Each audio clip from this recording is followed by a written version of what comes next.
Yes, you are on the platform, the one and the original platform. And boy, as I said, a big show. All right, let's just sort of look back over the weekend. I've got to say Saturday started slow thanks to the conviviality of Dermot and his staff at D4 Bar in Wellington. Thank you very much indeed. We had sailing in Christchurch. There was cricket in Wellington. Wellington had homegrown events and life going on all over the country. And I kind of, on Sunday, was catching up with the news, looking for the show today and looking at what had happened in the news. And gosh, we were ahead of it last week. We really were, and we've been ahead of it for a while. One of the big stories over the weekend was a co-governance meeting. Julian Batchener from the co-governance group.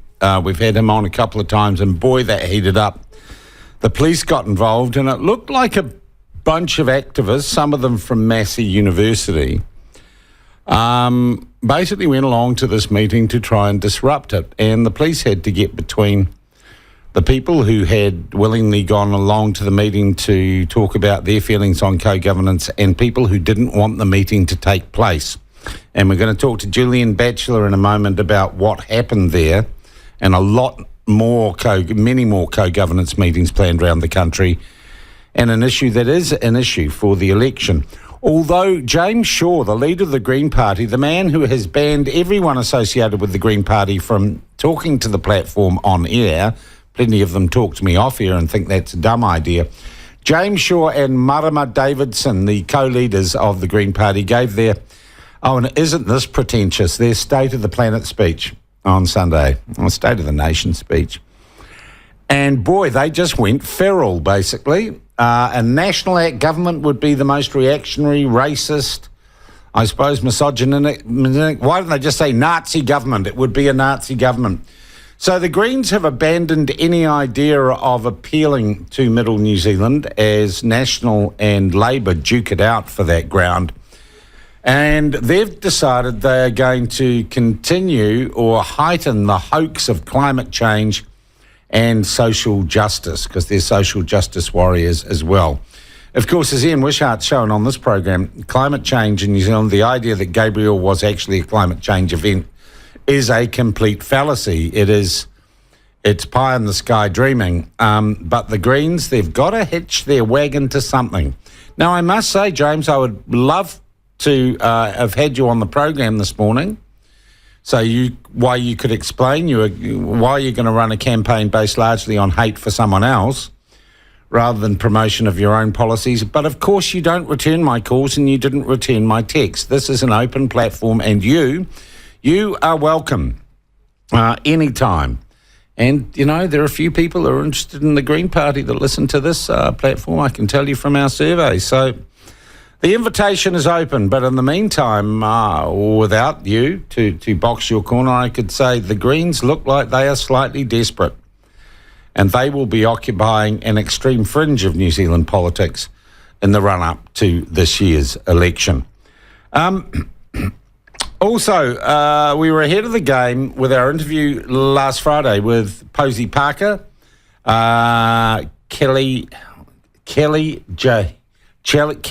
Keane, the women's rights activist from Britain, who is coming to New Zealand, I think, on the 24th of next month.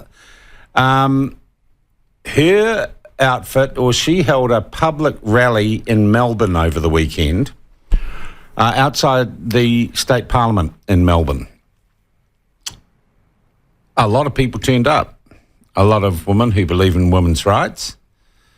A lot of trans people who call them TERFs and hate them, and, to throw it into the mix, some Nazis.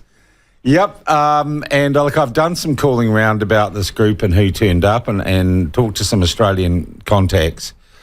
They were not associated with Kelly J. Keane, this group. They actually don't like what Kelly J. Keane stands for, because she's a feminist, but they basically hijacked the event. And what you ended up with was Kelly J. Keane and her bunch of feminists doing their thing. The Nazis marching along doing what they called a Roman salute or a Sieg Heil. They didn't have swastikas or anything, but you got the feeling. And the police in between them and the trans protesters, the angry people. And boy, all over the internet. In fact, for most of yesterday, I think the word Nazi was trending number one on Twitter in New Zealand, which was quite amazing.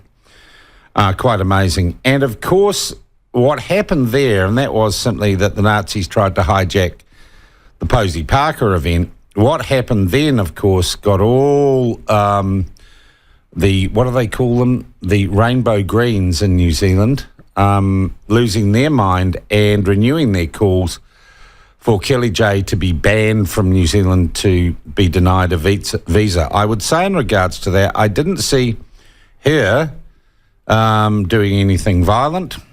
I saw the police trying to keep people apart. But it is free speech, even if you don't like them Nazis. I'm thinking of the Blues Brothers movie now. Even if you don't like those Nazis, well, they were there, and it was a public place. So I'm sure Ricardo Mendes-Manch and the rest of the Greens who won't come on this program, they will scream that Posey Parker, Kelly J. Keane, presents some sort of risk to New Zealand. No, they're the people, you are the people who present the risk by wanting to exclude and cancel people you don't agree with. You are a threat to free speech. And I'm offering you free speech, Ricardo Mendes-Manch. You can come on the program and tell me why you're losing your mind over this, but I somehow doubt you will.